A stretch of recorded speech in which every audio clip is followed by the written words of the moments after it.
திரு MS. Dhoni அவர்களுடைய பிறந்த தேதியே பார்த்தீங்கன்னா, 7 ஜூலை 1981. கேதுவுக்குரிய 7ஆம் எண் வருது. தலைமைக்குரிய பண்புகள்ங்கிறது அவருடைய பிளட்டிலே இருக்கிறத எல்லாருக்கும் உணர்த்துது அப்படின்னே சொல்லணும். ஒரு உயரத்தை அவர் அடைந்தார் இல்லையா? அதற்கு அவர் எவ்வளவு பாடுபட்டார், எவ்வளவு சிரமங்களை அனுபவித்தார் அப்படிங்கிறத அவருடைய பிறந்த தேதியே உணர்த்துது. திரு எம்.எஸ். தோனி அவர்களை பொறுத்த வரைக்கும் ஒரு நல்ல விஷயம் என்ன அப்படின்னு கேட்டீங்கன்னா, அவருடைய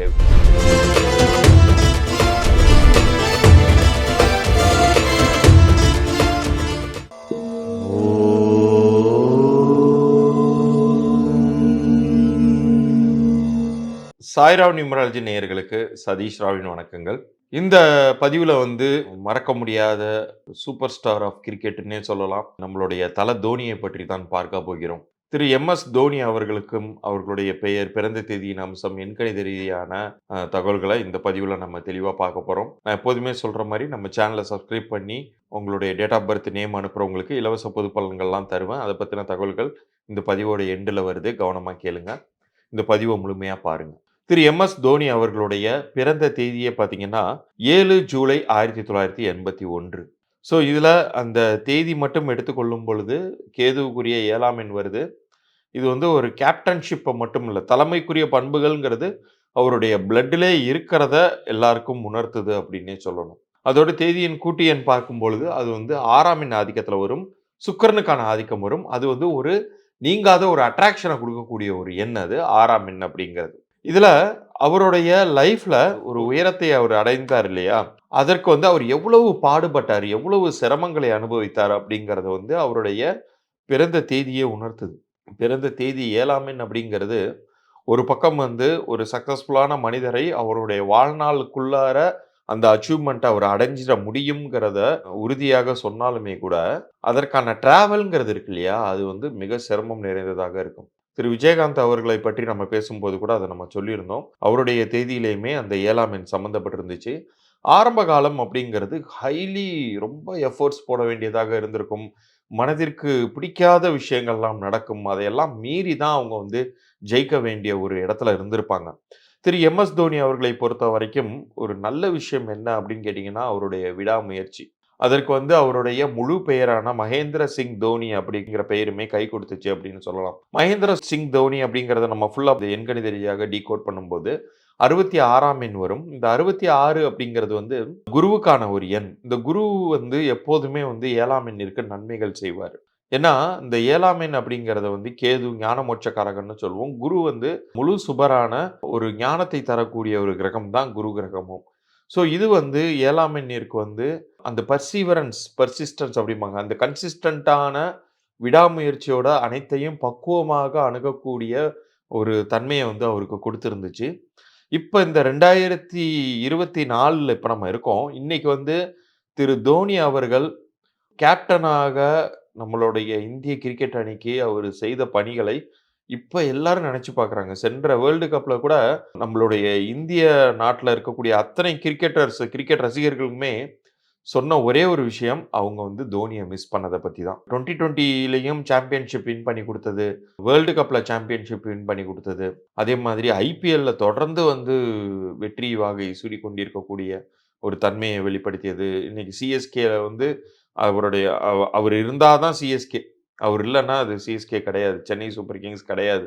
அப்படி ஒரு டீமே கிடையாதுன்னு நினைக்கக்கூடிய ஒரு இடத்துல கொண்டு வச்சுட்டாரு பாருங்க. ஸோ இதுல இந்த எம்.எஸ். தோனி அப்படிங்கிற பெயர் ஷார்ட் ஃபார்மா உருவானதுக்கு அப்புறம் அது எந்த அளவுக்கு அவருக்கு கை குடுத்துச்சு அப்படிங்கிறத பத்தியும் பார்க்க போறோம். ஏன்னா ஒரு பிறந்த தேதிக்கும் கூட்டு எண்ணிற்கும் ஒரு பெயர் பொருத்தமாக அமையும் பொழுது தான் அது முழுமையான சக்சஸ குடுக்கும். எம்.எஸ். தோனி அப்படிங்கிற பெயர் எண் 29ஆம் எண் ஆதிக்கம் சந்திரனுடைய ஆதிக்கத்துல வருது. எப்போதுமே 7ஆம் எண்ணிற்கு 2ஆம் எண் நன்மைகளை பண்ணும். ஏன்னா 2ம் 7ம் வேறு வேறு கிடையாது. ஒரு நாணயத்தின் 2 பக்கங்கள் மாதிரி தான். 2மே சந்திரனுடைய அதனால தான் எப்போதுமே பார்த்தீங்கன்னா 7, 16, 25 தேதிகள்ல பிறந்தவர்களுக்கு 2, 11, 20, 29 தேதிகள் அதிர்ஷ்டகரமான தேதிகள்னே சொல்லுவோம். ஏன்னா 2ங்கிறது ஒரு சந்திரனுடைய நெகட்டிவ் போலார்னா 7ங்கிறது பாசிட்டிவ் போலார். அந்த மாரி 2 பக்கங்கள் மாரி தான். ஸோ அவருக்கு அமைந்த எம்.எஸ். தோனிங்கிற பெயர் ஒரு நீங்காத ஒரு அதிர்ஷ்டத்தை குடுத்தது. அவருடைய திறமைக்கேற்ற வளர்ச்சிய குடுத்தது.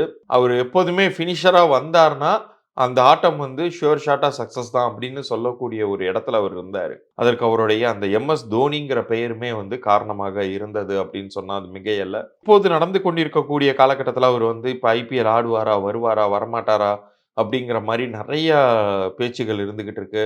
அவரு நெறைய வதந்திகளும் கெளம்பிட்டு இருக்கு. ஆனா, இந்த ஆண்டை பொறுத்தவரைக்கும் 2024ஐ பொறுத்தவரைக்கும், அவரு வருவதற்கான வாய்ப்புகள்ங்கிறது மிகவும் குறைவு. ஏன்னா, அந்த 2024 அப்படிங்கிறது வந்து 8ஆம் எண் ஆதிக்கத்தில வருது. அது வந்து இந்த 7ஆம் எண்ணிற்கு சுத்தமா ஒத்து வராது. அது வந்து எப்போதுமே பார்த்தீங்கன்னா, எதிர்விதமான பலன்களே குடுத்துட்டு இருக்கும். சமீபத்தில் மறைந்த நீங்காத துயரத்தை விட்டுச் சென்ற பவதாரணி அவர்களை பற்றி நம்ம பேசும்போது கூட இத நம்ம சொல்லியிருந்தோம். அவருடைய பெயரெண்ணில் வரக்கூடிய அந்த 34ங்கிற எண் வந்து, அவருடைய பிறந்த தேதியின் கூட்டு எண்ணான 8ஆம் எண்ணிற்கும் பொருந்தல. அதோட இந்த ஆண்டின் எண்ணே வந்து 8ஆம் எண் தான் 2024ங்கிறது. அது வந்து எந்த அளவுக்கு ஒரு ஷாக்கிங்கான ஒரு ரிசல்ட்ட குடுத்துச்சுங்கிறதெல்லாம் நம்ம பார்த்தோம். ஸோ இது வந்து தோனி அவர்களுக்குமே வந்து பொருந்தும். அவரு வந்து ஒன்ஸ் வரமாட்டாரு. அந்த டிசிஷன்ல அவரு ஸ்ட்ராங்கா இருப்பாரு, ஃபர்மா இருப்பாரு.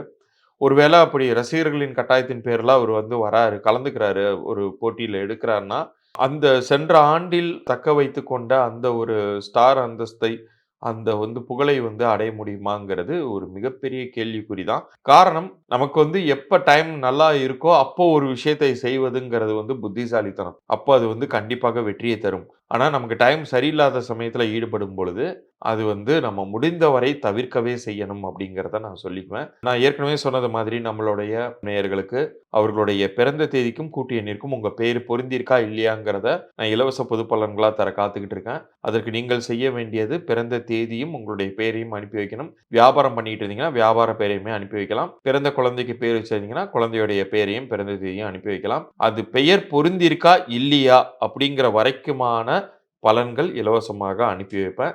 இது ஒரு இன்ட்ரோ மாரி தான். அத புரிந்து கொண்டு, அதுக்கு என்ன கன்சல்டேஷன் பண்ணணும்ங்கிறத மேற்கொண்டு நான் அதிலேயே பதிலாக சொல்றேன். ஸோ மேற்கொண்டும் நம்மளுடைய சேனல்ல நெறைய சுவாரஸ்யமான பதிவுகள் வரப்போகுது. நீங்க என்ன டாபிக்ல நான் பேசணும்னு விரும்புறீங்களோ, அத வந்து நீங்க கமெண்ட் பாக்ஸ்ல குடுங்க. அடுத்தடுத்த வாரங்கள்ல நான் அந்த டாபிக்லயும் பதிவிடுறேன். மீண்டும் அடுத்த சுவாரஸ்யமான பதிவில் சந்திப்போம். நன்றி, வணக்கம்.